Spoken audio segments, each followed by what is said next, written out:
Hello students, welcome back to Union Pathshala. कैसे हैं आप सब? मैं हितांशी त्रिवेदी और हम पढ़ रहे थे क्लास 12th बायोलॉजी का second chapter sexual reproduction in flowering plants. ठीक है, तो इसमें हमने अभी तक कवर कर लिया है फ्लावर का स्ट्रक्चर, हमने पढ़ लिया है मेल सेक्स ऑर्गन और हमने स्टार्ट किया था फीमेल सेक्स ऑर्गन। ठीक है, तो अभी तक हमने जो कि एक फ्लावर का फीमेल सेक्स ऑर्गन होता है कार्पेल और पिस्टिल, उसका स्ट्रक्चर पढ़ लिया है। ठीक है, देन हमने ओव्यूल का भी स्ट्रक्चर पढ़ लिया था। ठीक है, ये आपकी बुक में दिया हुआ ओव्यूल का स्ट्रक्चर है, हमने पढ़ लिया था ओव्यूल का स्ट्रक्चर, क्या क्या पार्ट्स होते हैं एक ओव्यूल के। ठीक है, अब आज हम पढ़ेंगे कि इस ओव्यूल में एम्ब्रियो सैक का फॉर्मेशन और डेवलपमेंट कैसे होता है। ठीक है, यानी ये एम्ब्रियो सैक कैसे बनता है। ओके, तो चलिए स्टार्ट करते हैं। सबसे पहले हम कुछ चीज़ें रिकॉल करते हैं। जब हम मेल सेक्स ऑर्गन पढ़ रहे थे, ठीक है, और जब हमने पॉलन ग्रेन्स कैसे बनते हैं उसके बारे में पढ़ा था, तो एंथर के इंटरनल स्ट्रक्चर में हमने देखा था कि ये कुछ राउंड सा स्ट्रक्चर प्रेजेंट रहता है जिसे माइक्रोस्पोरेंजियम कहते हैं, और इसी के अंदर पॉलन ग्रेन्स का फॉर्मेशन होता है। ठीक है, अब इसमें क्या होता है, इस माइक्रोस्पोरेंजियम में प्रेजेंट होती है बहुत सारी माइक्रोस्पोर मदर सेल्स जो कि डिप्लॉयड होती है। ये मियोटिकली डिवाइड करती है और 4 हैप्लॉइड माइक्रोस्पोर्स बनाती हैं। ठीक है, और इसके चारों माइक्रोस्पोर्स जो होते हैं वो फंक्शनल होते हैं। ओके, इसके चारों माइक्रोस्पोर्स जो होते हैं फंक्शनल होते हैं, यानी चारों माइक्रोस्पोर्स से हमें पॉलन ग्रेन्स मिलते हैं। ठीक है, अब यहां पर क्या सीन है ये देखो, यहां न्यूसेलस प्रेजेंट है। ठीक है, अच्छा इसमें नहीं समझ में आएगा तो वो आप ये स्ट्रक्चर में देख लो। ये देखो, ये है न्यूसेलस, ये रीजन न्यूसेलस। न्यूसेलस में हमने क्या पढ़ा था, न्यूसेलस क्या है, न्यूसेलस है मास ऑफ सेल्स, यानी कि यहाँ पर बहुत सारी सेल्स भरी हुई है। ठीक है, न्यूसेलस में बहुत सारी सेल्स भरी हुई है जो कि डिप्लॉयड है। ठीक है, अब इन्हीं सेल्स में से एक सेल आएगी आगे, बोलेगी भाई मुझे डिवीजन करना है, एम्ब्रियो सैक बनाना है। ठीक है, तो चलिए काम शुरू हो जाए। तो क्या होता है, इस न्यूसेलस में से एक सेल आगे आई, मेगा स्पोर मदर सेल। ठीक है, जो सेल आगे आई उसे हम मेगा स्पोर मदर सेल कहेंगे। ठीक है, और उसकी प्लॉइडी क्या रहेगी, डिप्लॉयड। न्यूसेलस की सेल्स कैसी होती है, डिप्लॉयड होती है। मेगा स्पोर मदर सेल कैसी होगी, डिप्लॉयड होगी। ठीक है, अब ये मेगा स्पोर मदर सेल जो है ना, ये क्या करेगी इस न्यूसेलस में, ये मियोसिस करेगी। मियोसिस करके ये बनाएगी 4 मेगा स्पोर्स जो कि हैप्लॉइड होंगे। ठीक है, मियोसिस में ऑब्वियस सी बात है कि डॉटर सेल जो बनती है वो हैप्लॉइड होती है। ठीक है, तो ये मेगा स्पोर मदर सेल जो कि डिप्लॉयड है, ये मियोसिस करके बनाएगी 4 मेगा स्पोर्स जो कि हैप्लॉइड होंगे।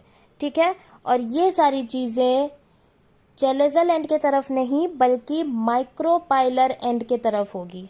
ओके, ये जो मेगा स्पोर मदर सेल है, ये जो मेगा स्पोर मदर सेल है इस न्यूसेलस के सेल्स में से डिफ्रेंशिएट होकर आगे आके जो मियोसिस करके मेगा स्पोर बनाएगी, ये सारी चीज़ें कहाँ हो रही है, माइक्रोपाइलर एंड की तरफ हो रही है।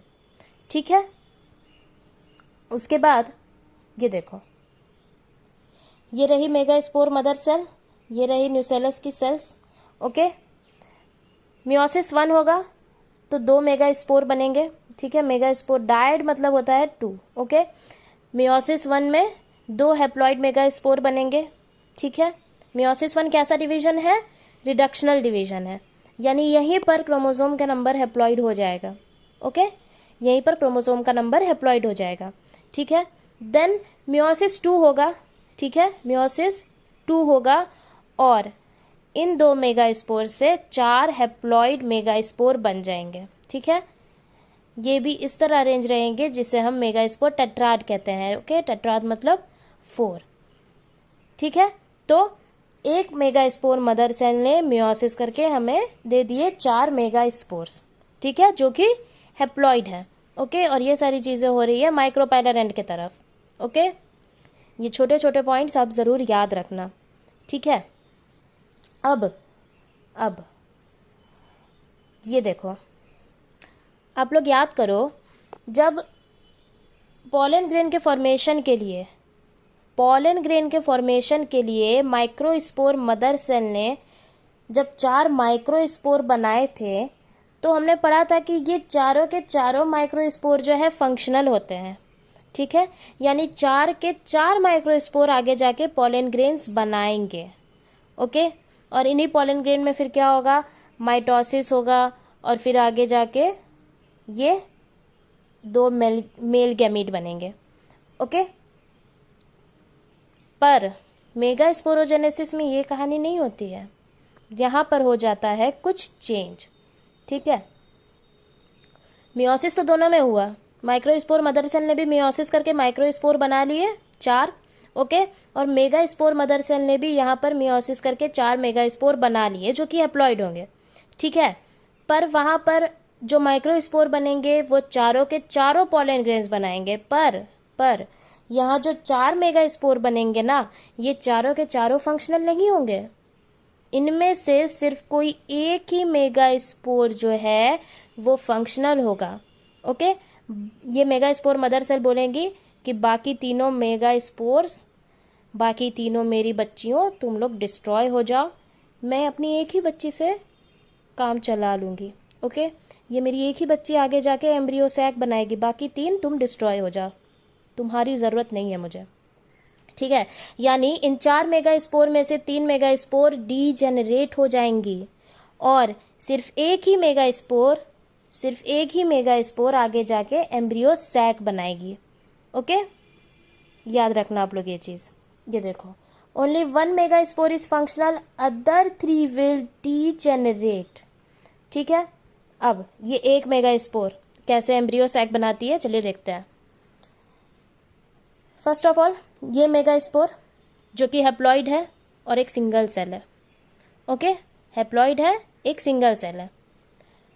ये क्या करेगी, कुछ टाइम बाद थोड़ा अपना साइज बड़ा कर लेगी। ओके, यानी एनलार्ज हो जाएगी, ठीक है। ये सारी चीज़ें न्यूसेलस में हो रही है।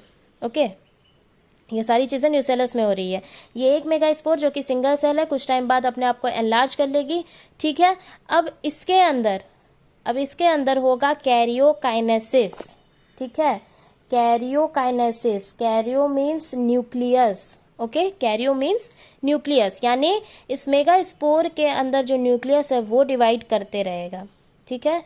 करते रहेगा मतलब 3 माइटोसिस होंगे, आगे जाके हम पढ़ेंगे, ठीक है। पर सेल डिवीजन नहीं होगा। ओके, इस मेगास्पोर के अंदर न्यूक्लियस डिवाइड करेगा, लेकिन सेल्स डिवाइड नहीं करेंगे। अभी तुरंत सेल्स बन के डिवीजन नहीं हो जाएगा, सेल डिवीजन नहीं होगा, सिर्फ अभी न्यूक्लियर डिवीजन होगा। ओके, न्यूक्लियर डिवीजन होगा, सेल डिवीजन नहीं होगा। तो ये देखो, अब मेगास्पोर के अंदर क्या हो रहा है, ये रहा इसका हैप्लॉइड न्यूक्लियस। माइटोसिस कैसा डिवीजन होता है, माइटोसिस होता है इक्वेशनल डिवीजन, ठीक है। यानी equal number of chromosome pass होंगे parent to daughter cells. Okay, तो ये देखो, ये रहा haploid nucleus. First mitotic division हुआ और 2 न्यूक्लियस मिले, ठीक है। फिर सेकेंड माइटोटिक डिवीजन होगा और हमें मिल जाएंगे 4 न्यूक्लियस, और थर्ड माइटोटिक डिवीजन होगा और हमें मिलेंगे 8 न्यूक्लियस। तो 8 न्यूक्लियस बन के रेडी है इनसाइड मेगास्पोर। कितनी बार माइटोसिस हुआ, 3 बार माइटोसिस हुआ, ठीक है। 3 बार माइटोसिस हुआ और हमें मिल गए 8 न्यूक्लियस मेगास्पोर के अंदर। ओके, ये देखो, ये रही न्यूसेलस की सेल्स जो कि डिप्लॉयड है, ठीक है। ये रही एक मेगास्पोर जो कि अपने साइज में बड़ी हो चुकी है और इसके अंदर हुआ है कैरियोकाइनेसिस, ठीक है। और 8 न्यूक्लियस हमें मिल गए हैं। अब कुछ टाइम बाद क्या होगा ना, ये 3 न्यूक्लियस जाके एक एंड के तरफ अरेंज हो जाएंगे, ये 3 न्यूक्लियस जाके एक एंड के तरफ अरेंज हो जाएंगे, और ये 2 जो है एक साथ मिलके एक ही सेल बना लेंगे, ठीक है। यानी कि अब कुछ टाइम बाद यहाँ पर सेल वॉल का फॉर्मेशन होने लगेगा, ठीक है, ये न्यूक्लियस के अराउंड सेल वॉल का फॉर्मेशन होने लगेगा। ठीक है, देखो यहाँ देखो,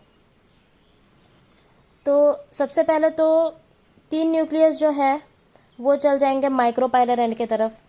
ये एंड तो माइक्रोपाइलर एंड है ना, ME मतलब माइक्रोपाइलर एंड। ओके, ये तीन न्यूक्लियस जो है वो माइक्रोपाइलर एंड के तरफ चल जाएंगे और इनके आसपास हो जाएगी सेल वॉल की फॉर्मेशन। ठीक है, अब देखो थोड़ा और जूम कर देती हूँ। सबसे पहले तो बीच में हमें मिलेगी एग सेल। ठीक है, ये जो बीच वाली है ना, ये है एग सेल यानी female gamete. Okay, micropylar and के तरफ फीमेल गैमीट है बीच में, और इसके राइट और लेफ्ट में आ जाएगी इसकी फ्रेंड्स जिनका नाम है सिनर्जिड्स।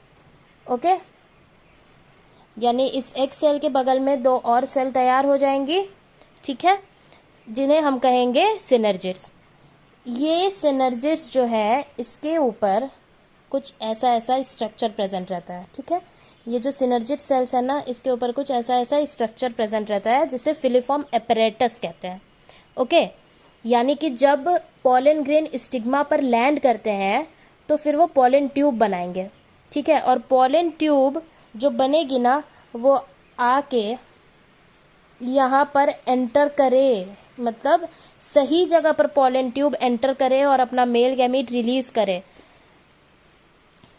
पर कैसे? ये सिनर्जिड्स जो है वो कुछ केमिकल्स रिलीज करती है।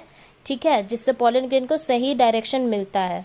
ओके, वरना पॉलन ट्यूब तो कहीं भी इधर उधर घुस जाएगी ना यार। सिनर्जिड्स का काम क्या रहता है? पॉलन ट्यूब को अपने तरफ अट्रैक्ट करना।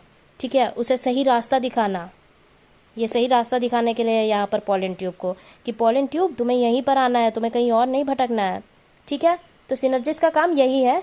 ठीक है, अब ये देखो और 3 सेल्स जो रहेंगी ये चल जाएंगी चैलेजल एंड के तरफ। ठीक है, ये तो चैलेजल एंड है ना, चैलेजल एंड के तरफ चल जाएंगी। इन्हें कहेंगे एंटीपोडल सेल्स। ओके, इन्हें कहेंगे, ये देखो एंटीपोडल सेल्स। ओके, जनरली इनका कोई काम नहीं रहता है। ओके, कुछ टाइम बाद ये डिस्ट्रॉय हो जाती है। ठीक है, अब बाकी के 2 न्यूक्लियस जो है ये अलग अलग अपने तरफ सेल नहीं बनाएंगे, बल्कि एक ही सेल में साथ में आ जाएंगे। ठीक है, और इस सेल को हम कहेंगे सेंट्रल सेल, और इसके अंदर जो ये दोनों न्यूक्लियाई है इसे हम कहेंगे पोलर न्यूक्लियाई। ओके, ये दोनों न्यूक्लियस को हम कहेंगे पोलर न्यूक्लियाई और इस पूरे सेल को हम कहेंगे सेंट्रल सेल। ठीक है, अब जब ये सारी अरेंजमेंट हो चुकी है यहाँ पर, ठीक है, सिनर्जिड्स अरेंज हो चुकी है, एग सेल अरेंज हो चुके हैं, एंटीपोडल सेल्स अरेंज हो चुके हैं, सेंट्रल सेल, पोलर न्यूक्लियाई, सब मतलब सारे न्यूक्लियस अपने अराउंड सेल वॉल की फॉर्मेशन करके अरेंज हो चुके हैं। तो अब ये स्ट्रक्चर हमारा मेगा स्पोर नहीं कहलाएगा, बल्कि कहलाएगा एम्ब्रियो सैक। ठीक है, अब ये स्ट्रक्चर क्या कहलाएगा? एम्ब्रियो सैक कहलाएगा। ठीक है, लो बन गया आपका एम्ब्रियो सैक, और फीमेल गैमीट भी बन गया। ठीक है, फीमेल गैमीट क्या है? फीमेल गैमीट है एग सेल। ओके, तो यहाँ पर एक नोट करने वाला पॉइंट है कि female gametophyte, female sex organ में फीमेल गैमीटोफाइट क्या हुआ? फीमेल गैमीटोफाइट हुआ एम्ब्रियो सैक। गैमीटोफाइट क्या होता है? यानी गैमीट को बनाने वाला स्ट्रक्चर, गैमीट को बनाने वाली बॉडी। ठीक है, तो फीमेल गैमीट को बनाने वाला स्ट्रक्चर यानी फीमेल गैमीटोफाइट कौन है? फीमेल गैमीटोफाइट है एम्ब्रियो सैक। और फीमेल गैमीट क्या है? फीमेल गैमीट है एग सेल। ओके, समझ गए? और इस स्ट्रक्चर का नाम है 8 न्यूक्लिएटेड 7 सेल्ड स्ट्रक्चर। कैसे? ये देखो 1 2 3 3 न्यूक्लियस हो गए, 3 न्यूक्लियस हो गए ना माइक्रोपाइलर एंड के तरफ, 4 5, बीच में और 2 न्यूक्लियस हो गए, 6 7 और 8, चैलेजल एंड के तरफ 3 न्यूक्लियस। तो ये 3 और ये 3 हो गए 6, और ये बीच वाले 2 न्यूक्लियस हो गए 8, हो गया 8 न्यूक्लिएटेड। अब 7 सेल कैसे? 1 2 3 3 सेल्स।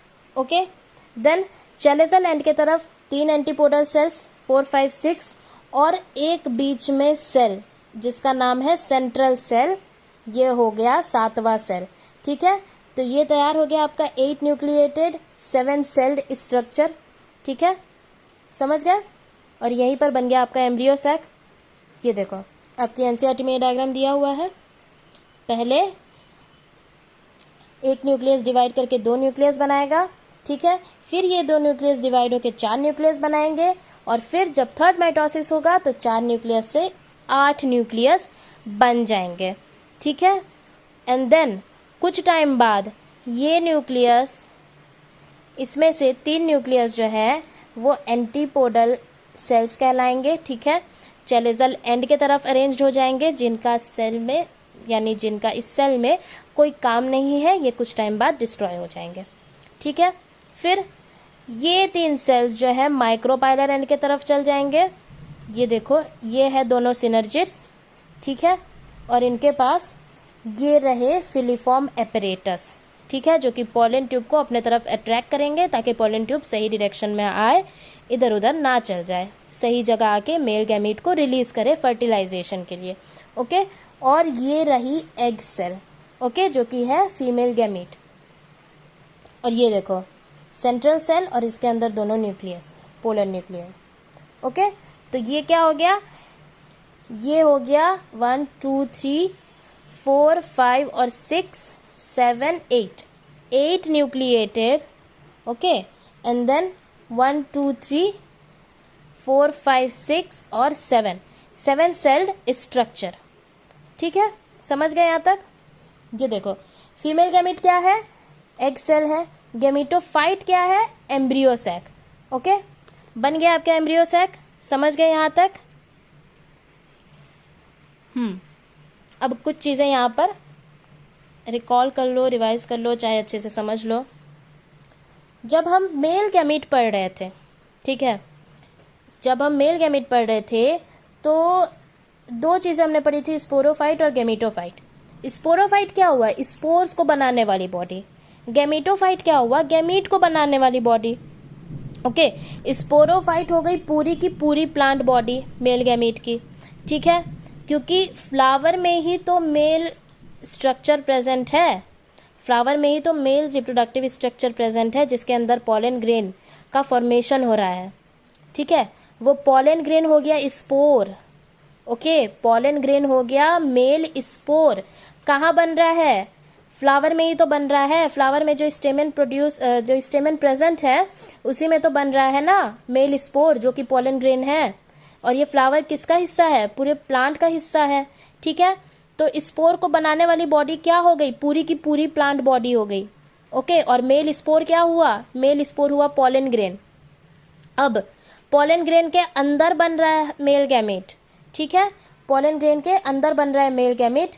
ये देखो यहाँ पर ये है ना, ये है पूरा एक पॉलन ग्रेन और इसके अंदर है ये दोनों मेल गैमेट। ठीक है, तो मेल गैमेट को बनाने वाला गैमेटोफाइट कौन सा हुआ, मेल गैमेट को बनाने वाला गैमेटोफाइट हुआ पॉलन ग्रेन। गैमेटोफाइट क्या हुई, गैमेटोफाइट हुई गैमीट को बनाने वाला स्ट्रक्चर, गैमीट को बनाने वाली बॉडी। तो गैमीट कहाँ बन रहे हैं, गैमीट बन रहा है पॉलन ग्रेन में। कौन से, मेल गैमीट। ठीक है, समझ गए। स्पोरोफाइट और गैमेटोफाइट क्या है, मेल का। ओके, और एक मेल गैमीट को बनाने के लिए हमें कितने डिवीजन लगे थे, एक मेल गैमीट को बनाने के लिए हमें लगे थे 1 मियोसिस और 2 माइटोसिस। ये छोटी छोटी चीजें हैं जो आप याद करके रख लो, अपने दिमाग में बैठा लो। ओके, तो ये तो हो गई मेल गैमीट की कहानी। अब आते हैं फीमेल गैमीट पर। तो फीमेल गैमीट में भी सेम है। ओके, फीमेल गैमीट में भी सेम है, स्पोरोफाइट पूरी की पूरी प्लांट बॉडी हो गई, और गैमेटोफाइट यानी फीमेल गैमीट को बनाने वाला स्ट्रक्चर। फीमेल गैमीट अभी हमने पढ़ा कि फीमेल गैमीट कहाँ बना, फीमेल गैमीट बना एम्ब्रियो सैक में। तो फीमेल गैमेटोफाइट क्या हुआ, फीमेल गैमेटोफाइट हुआ एम्ब्रियो सैक। ओके, और एक फीमेल गैमीट को बनाने के लिए हमें कितने डिवीजन करने पड़े, हमें करने पड़े 1 मियोसिस और 3 माइटोसिस। ओके, फीमेल गैमेट को बनाने के लिए हमें करना पड़ा 1 मियोसिस और 3 माइटोसिस। ठीक है, अब ये देखो, embryo sac, female gametophyte and is located in the nucellus. ठीक है, एम्ब्रियो सैक फीमेल गैमेटोफाइट होता है, इसी के अंदर फीमेल गैमीट बनता है और ये कहाँ प्रेजेंट रहता है, ये प्रेजेंट रहता है न्यूसेलस में। ठीक है, न्यूसेलस की सेल से ही आता है ना मेगा स्पोर, और उसी एक मेगा स्पोर से बनता है एम्ब्रियो सैक। ठीक है, तो ये एम्ब्रियो सैक कहाँ प्रेजेंट रहता है, न्यूसेलस में प्रेजेंट रहता है। An ovule generally has a single embryo sac formed from a megaspore. एक ओव्यूल में जनरली एक सिंगल एम्ब्रियो सैक होता है जो कि एक मेगा स्पोर से बना रहता है, और जो ये एक मेगा स्पोर से एक एम्ब्रियो सैक बनता है ना, इसे हम कहते हैं मोनोस्पोरिक एम्ब्रियो सैक। ठीक है, मोनो मतलब क्या हुआ, मोनो मतलब हुआ 1, स्पोरिक मतलब स्पोर, मेगा स्पोर क्या है, एक स्पोर ही तो है, यानी एक मेगा स्पोर से जो एक एम्ब्रियो सैक बना उसे हम कहेंगे, ऐसे एम्ब्रियो सैक को हम कहेंगे monosporic embryo sac. Only 1 cell involved in embryo sac formation, only 1 megaspore out of 4। ओके, समझ गए? ऐसे एम्ब्रियो सैक को हम कैसा एम्ब्रियो सैक कहेंगे, जो कि एक मेगा स्पोर से बनता है, मोनोस्पोरिक एम्ब्रियो सैक। ठीक है, मोनोस्पोरिक एम्ब्रियो सैक जो कि सिर्फ एक मेगा स्पोर से बनता है। ओके, अब देखो, मेगा स्पोरोजेनेसिस, जेनेसिस मतलब हो गया फॉर्मेशन, किसका, मेगा स्पोर का formation. Okay, process of formation of megaspores from megaspore mother cell. Simple, megasporogenesis क्या हुआ, मेगा स्पोर मदर सेल से मेगा स्पोर का production, formation. Okay, ovules generally differentiate a single megaspore mother cell in the micropylar region of nucellus। मैंने बताया था micropylar reason में होता है ये सब, माइक्रोपाइलर एंड में होता है। ठीक है, ओव्यूल में जो एक मेगास्पोर मदर सेल है वो किस रीजन में डिफरेंशिएट करती है, माइक्रोपाइलर रीजन में। ओके, चैलेजल एंड में नहीं, माइक्रोपाइलर एंड में, चैलेजल एंड में नहीं, माइक्रोपाइलर एंड में, याद रखना। ओके, अब मेगा स्पोर मदर सेल का न्यूक्लियस होता है प्रोमिनेंट और साइटोप्लाज्म इसका होता है डेंस। ठीक है, देन ये मेगा स्पोर मदर सेल क्या करती है, म्योटिकली डिवाइड करती है और 4 हैप्लॉइड मेगा स्पोर बनाती है। ठीक है, म्योटिकली डिवाइड करती है, 4 हैप्लॉइड मेगा स्पोर बनाती है, जिसमें से सिर्फ एक ही फंक्शनल होता है जो कि चैलेजल एंड की तरफ रहता है पहले तो। ठीक है, जो कि चैलेजल एंड की तरफ रहता है, और उसमें से बाकी 3 डीजनरेट हो जाते हैं, माइक्रोपाइलर एंड की तरफ होते हैं जो। ओके, सिर्फ यही चीज याद रखो कि एक megaspore mother cell meiosis करके 4 हैप्लॉइड मेगा स्पोर बनाती है, जिसमें से सिर्फ एक ही आगे जाके एम्ब्रियो सैक बनाती है, बाकी 3 डीजनरेट हो जाती है। ओके, ये हो गया मेगा स्पोरोजेनेसिस। अब development of embryo sac. In majority of angiosperms one of the megaspore is functional while the other 3 degenerate हो जाते हैं। ठीक है, एक मेगा स्पोर फंक्शनल होता है, बाकी 3 डीजनरेट हो जाते हैं। Only the functional mega spore जो कि हैप्लॉइड होता है, ठीक है, सिंगल एन मतलब हैप्लॉइड होता है। Okay, only the functional mega spore develops into the female gametophyte. बिल्कुल, हमने एक मेगा स्पोर से ही तो फीमेल गैमेटोफाइट बनाया ना। फीमेल गैमेटोफाइट कौन सा है, फीमेल गैमेटोफाइट है embryo sac. Okay, the nucleus of chalazal functional megaspore divides mitotically to form 2 nuclei which move to opposite poles forming the 2 nucleate embryo sac। ठीक है, यानी first mitosis होके एक nucleus जो 2 न्यूक्लियस में divide हो जाते हैं। ठीक है, उस स्टेज की बात हो रही है, 2 nucleate embryo sac। Okay, 2 more sequential mitotic nucleate division result in the formation of 4 nucleate and later the 8 nucleate stages of embryo sac। Okay, यहाँ पर बात हुई फर्स्ट माइटोसिस की, जिससे एक न्यूक्लियस से 2 न्यूक्लियस बने। ओके, एंड देन यहाँ पर बात हो रही है बाकी सेकेंड और थर्ड माइटोटिक डिवीजन की, जिसमें सेकेंड माइटोसिस के बाद हमें मिलते हैं 4 न्यूक्लियस और थर्ड माइटोसिस के बाद फाइनली हमें मिलते हैं 8 न्यूक्लियस, ठीक है, और 8 न्यूक्लिएट स्टेज मिलता है हमें एम्ब्रियो सैक का। Okay, now these mitotic divisions are strictly free nuclear. ये माइटोटिक डिविजन्स जो हो रहे हैं बिल्कुल फ्री न्यूक्लियर है। इसका मतलब क्या है? Nuclear divisions are not followed immediately by cell wall formation, यानी यहाँ पर सिर्फ न्यूक्लियर डिवीजन होगा और इसके तुरंत बाद सेल वॉल की फॉर्मेशन नहीं हो जाएगी, कुछ टाइम बाद होगी सेल वॉल की फॉर्मेशन इनके अराउंड, ठीक है। फिलहाल 3 माइटोसिस तक यहाँ पर सिर्फ न्यूक्लियस ही डिवाइड होंगे, कोई सेल वॉल का फॉर्मेशन नहीं होगा इनके around. Okay, now 3 of the nuclei get organized as cells at micropylar end forming the egg apparatus. One is the egg cell and 2 are synergids. 3 nucleus जो है वो micropylar and के तरफ arranged हो जाएंगे, ठीक है। एक रहेगी उसमें से एग सेल और 2 रहेंगे उसमें से सिनर्जिड्स, ठीक है, और ये तीनों मिलके बनाते हैं एग एपरेटस। ओके, तो एग एपरेटस क्या हुआ? एग एपरेटस हुआ 2 synergids plus 1 egg cell. Okay, ये तीनों मिलके बना रहे हैं एग एपरेटस। ओके, तो 3 न्यूक्लियस हो गए माइक्रोपाइलर एंड के तरफ अरेंज्ड। अब बची बाकी 5 न्यूक्लियस की कहानी। उनमें से 3 nuclei get organized as antipodal cells at chalazal end. बाकी 3 न्यूक्लियस जो है ये चैलेजल एंड के तरफ एंटीपोडल सेल्स बनके अरेंज हो जाएंगे, ठीक है। 6 हो गए। अब बची 2 की कहानी। 2 nuclei in the centre are called polar nuclei. बाकी जो 2 न्यूक्लियाई है वो सेपरेटली अपने अराउंड सेल नहीं बनाएंगी, वो न्यूक्लियाई एक ही साथ रहेंगी और एक सेल के अंदर अरेंज्ड हो जाएंगी, ठीक है। और इन 2 न्यूक्लियाई को कहेंगे हम पोलर न्यूक्लियाई और उस सेल को हम कहेंगे सेंट्रल सेल, ठीक है, जिनमें ये पोलर न्यूक्लियाई रहेगी। और ऐसे करके तैयार हो गया 7 सेल्ड 8 न्यूक्लिएटेड एम्ब्रियो सैक का स्ट्रक्चर, ठीक है, समझ गए। अब देखो अरेंजमेंट ऑफ एम्ब्रियो सैक, किस सेल का क्या काम है। ओके, सबसे पहले तो वो आ गई 2 सेल्स सिनर्जिड्स, जिन्हें कोऑपरेटिव सेल्स भी कहा जाता है।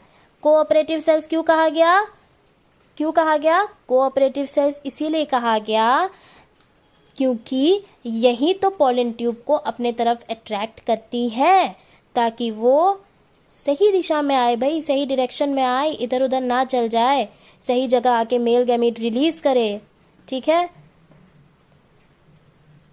Synergids they are characterized by the presence of a filiform apparatus at the micropylar tip। बिल्कुल सिनर्जिड्स के पास होते हैं filiform apparatus. Usually one synergid starts to degenerate just with the pollination. Pollination के तुरंत बाद ही एक सिनर्जिड जो है वो डीजेनरेट हो जाती है। The synergid secrete some chemotropic substance and these direct the pollen tube growth inside the embryo sac. ये हो गया सिनर्जिड्स का काम, ठीक है। अगर क्वेश्चन आए कि what is the function of synergids तो ये लिख देना, the synergid secrete some chemotropic substance, कुछ केमिकल्स रिलीज करती है, ठीक है, और पॉलन ट्यूब के ग्रोथ को डायरेक्ट करती है, ठीक है, यानी पॉलन ट्यूब के ग्रोथ को एक डायरेक्शन प्रोवाइड करती है, ठीक है, ताकि वो एग सेल तक मेल गैमीट को रिलीज करे आके।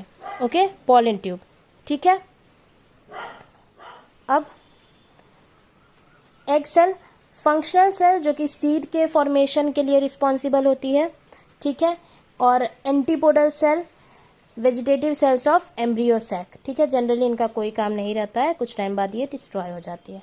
ओके, और आ गई सेंट्रल सेल जो कि एम्ब्रियो सैक की लार्जेस्ट सेल होती है, ठीक है। इसे भी एक पॉइंट में याद रख लेना आप लोग कि एम्ब्रियो सैक की सबसे बड़ी सेल कौन सी होती है। एम्ब्रियो सैक की सबसे बड़ी सेल कौन सी होती है? सबसे बड़ी सेल होती है central cell. Okay, it initially contains 2 polar nuclei which fuse just before fertilization to form a secondary nucleus, ठीक है। ये फर्टिलाइजेशन के टाइम में आपको ज्यादा अच्छे से समझ में आएगी ये 3 लाइन। ओके, अब थोड़ी एनसीईआरटी पढ़ लेते हैं। तो मेगास्पोरोजेनेसिस क्या है? formation of megaspore from megaspore mother cell is megasporogenesis. Okay, ovules generally differentiate a single megaspore mother cell in the micropylar region of nucellus. ovules में micropylar end में megaspore mother cells जो है वो differentiate होती है. ठीक है, megaspore mother cell क्या है? एक लार्ज सेल है जिसका साइटोप्लाज्म डेंस होता है, न्यूक्लियस प्रोमिनेंट होता है. ठीक है, megaspore mother cell undergoes meiotic division. ठीक है, मियोटिकली डिवाइड करती है. What is the importance of MMC undergoing meiosis? क्यों करती है मेगास्पोर मदर सेल मियोसिस? क्यों करती है? अपनी कॉपीज बनाने के लिए यार, अपनी कॉपीज बनाने के लिए ये मियोसिस करती है. ठीक है, meiosis results in the production of 4 megaspores. अगर मियोसिस ही नहीं होगा तो 4 हैप्लॉइड मेगास्पोर हमें मिलेंगे कहाँ से? है कि नहीं? ठीक है, अब female gametophyte. In a majority of flowering plants एक मेगास्पोर फंक्शनल होता है और बाकी 3 जो होते हैं वो डीजेनरेट हो जाते हैं. ठीक है, only the functional megaspore develops into female gametophyte और एम्ब्रियोसैक. जो एक मेगास्पोर जो कि फंक्शनल होता है वहीं आगे जाके एम्ब्रियोसैक बनाता है जिसे हम फीमेल गैमेटोफाइट भी कहते हैं. Okay, this method of embryo sac formation from a single megaspore is termed as monosporic development. ठीक है, एक मेगास्पोर से एम्ब्रियोसैक के बनने को हम कहते हैं मोनोस्पोरिक डेवलपमेंट. ठीक है, और ऐसे एम्ब्रियोसैक को कहते हैं मोनोस्पोरिक एम्ब्रियोसैक. ओके, अब what will be the ploidy of cells of nucellus? Megaspore mother cell, functional megaspore and female gametophyte. मैंने आपको बताया था जब हम न्यूसेलस के बारे में पढ़ रहे थे, न्यूसेलस क्या है? मास ऑफ सेल्स है. ठीक है, इसकी जो सेल्स होती है वो कैसी होती है? डिप्लॉयड होती है कि हैप्लॉयड? डिप्लॉयड या हैप्लॉयड? जल्दी बताओ. इसकी सेल्स होती है मैम डिप्लॉयड, 2n. ओके, तो न्यूसेलस के सेल्स की प्लॉइडी क्या हो गई? डिप्लॉयड हो गई. ठीक है, ये सेल्स डिप्लॉयड होती है 2n. Okay, megaspore mother cell, इन्हीं सेल्स में तो एक सेल उठ के आई है, बनी है मेगास्पोर मदर सेल कि मुझे आगे जाके एम्ब्रियोसैक बनाना है, डिवीजन करना है. तो ये मेगास्पोर की प्लॉइडी भी क्या हो गई? Diploid, 2n. ओके, अब फंक्शनल मेगास्पोर, इस मेगास्पोर मदर सेल ने मियोसिस करके 4 हैप्लॉइड मेगास्पोर बनाए थे जिनमें से एक ही फंक्शनल मेगास्पोर बचता है जो कि आगे जाके एम्ब्रियोसैक बनाता है. तो वो फंक्शनल मेगास्पोर कैसा हुआ? डिप्लॉयड हुआ या हैप्लॉयड हुआ? बताओ, डिप्लॉयड या हैप्लॉयड? ये हुआ हैप्लॉयड. ओके, ये हुआ हैप्लॉयड. और जो फीमेल गैमेटोफाइट बना वो भी तो हैप्लॉयड है मैम. ये फंक्शनल मेगास्पोर हैप्लॉयड था तो फीमेल गैमेटोफाइट जो बनेगा इससे वो भी तो हैप्लॉयड ही होगा. ठीक है, तो समझ गए? Nucellus diploid, megaspore mother cell diploid, functional megaspore haploid और female gametophyte haploid.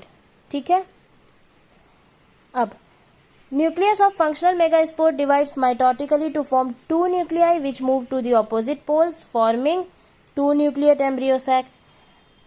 First mitosis करके 2 न्यूक्लियस बनते हैं. ठीक है, और ऐसा एम्ब्रियो सैक कैसा होता है? 2 न्यूक्लिएट होता है. ठीक है, 2 न्यूक्लियस बना है तो 2 न्यूक्लिएट ही हुआ ना.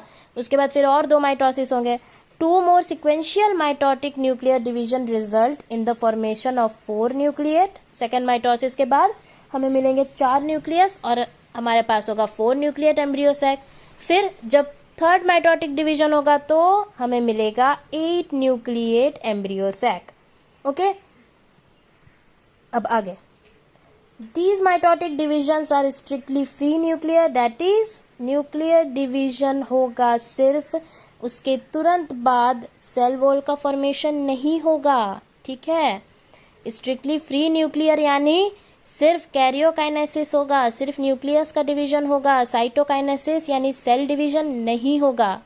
ठीक है, after the 8 nucleate stage cell walls are laid down leading to the organization of typical female gametophyte और embryo sac. अब जब ये 8 न्यूक्लियस बन के तैयार हो जाएंगे 3 माइटोसिस के बाद, जब ये 8 न्यूक्लियस बन के तैयार हो जाएंगे तो उसके कुछ टाइम बाद इनके अराउंड बनने लगेगी सेल वॉल्स। ठीक है, ये सब कहाँ चल रहा है? ये सब चल रहा है एम्ब्रियो सैक के अंदर, फीमेल गैमेटोफाइट के अंदर। ठीक है, अब 6 of the 8 nuclei are surrounded by cell walls and organized into cells. The remaining 2 nuclei, called polar nuclei, are situated below the egg apparatus in the large central cell. ठीक है, अब देखो 8 nucleate 7 cell structure का बात हो रहा है यहाँ पे। Okay, there is a characteristic distribution of cells within the embryo sac. 3 cells are grouped together at the micropylar end and constitute the egg apparatus. ठीक है, 3 सेल्स माइक्रोपाइलर एंड के तरफ तैयार हो जाएंगी और एग एपरेटस बनाएंगी। ठीक है, एग एपरेटस क्या है? 2 synergid cells plus 1 egg cell. ठीक है, यही तीनों सेल्स मिलकर बनाते हैं egg apparatus. Okay, the egg apparatus in turn consist of 2 synergids and 1 egg cell. Okay, synergids have special cellular thickenings at the micropylar tip called filiform apparatus, which play an important role in guiding the pollen tubes into the synergid. ठीक है, 3 cells are at the chalazal end and are called the antipodals. Antipodals का generally कोई काम नहीं होता है, कुछ समय बाद ये टी जनरेट हो जाएंगी। ठीक है, the large central cell as mentioned earlier has 2 polar nuclei. ठीक है, एम्ब्रियो सैक की सबसे बड़ी सेल कौन सी होती है? एम्ब्रियो सैक की सबसे बड़ी सेल होती है सेंट्रल सेल, जिसके अंदर 2 न्यूक्लियाई अरेंज्ड हो जाती है। ठीक है, और उन 2 न्यूक्लियाई को क्या कहते हैं? Polar nuclei. ठीक है, और ऐसे तैयार हो जाता है हमारा 8 nucleate 7 cell structure of embryo sac. ठीक है, समझ गए यहाँ तक? एम्ब्रियो सैक तैयार हो गया, वहाँ मेल गैमीट हमने तैयार कर लिया है, यहाँ फीमेल गैमीट हमने तैयार कर लिया है। ओके, अब आई होप आपको यहाँ तक अच्छे से समझ में आ चुका होगा कि एम्ब्रियो सैक का डेवलपमेंट कैसे हुआ, फीमेल गैमीट कैसे बना। ठीक है, तो हमारा फीमेल गैमीट तैयार हो चुका है। अब आगे क्या होगा? आगे होगा पॉलिनेशन। ठीक है, मेल गैमीट जाएगा फीमेल गैमीट तक। ठीक है, उसके बाद होगा फर्टिलाइजेशन। तो इसके बाद हम पढ़ेंगे पॉलिनेशन और क्या क्या टाइप्स होते हैं पॉलिनेशन के। ठीक है, कैसे होता है पॉलिनेशन ये हम समझेंगे। ओके, तो आज के लिए इतना ही। वीडियो पसंद आए तो लाइक करें, अपने फ्रेंड्स के साथ शेयर करें और अपने चैनल यूनियन पाठशाला को सब्सक्राइब करना ना भूलें। Thank you, bye bye, take care.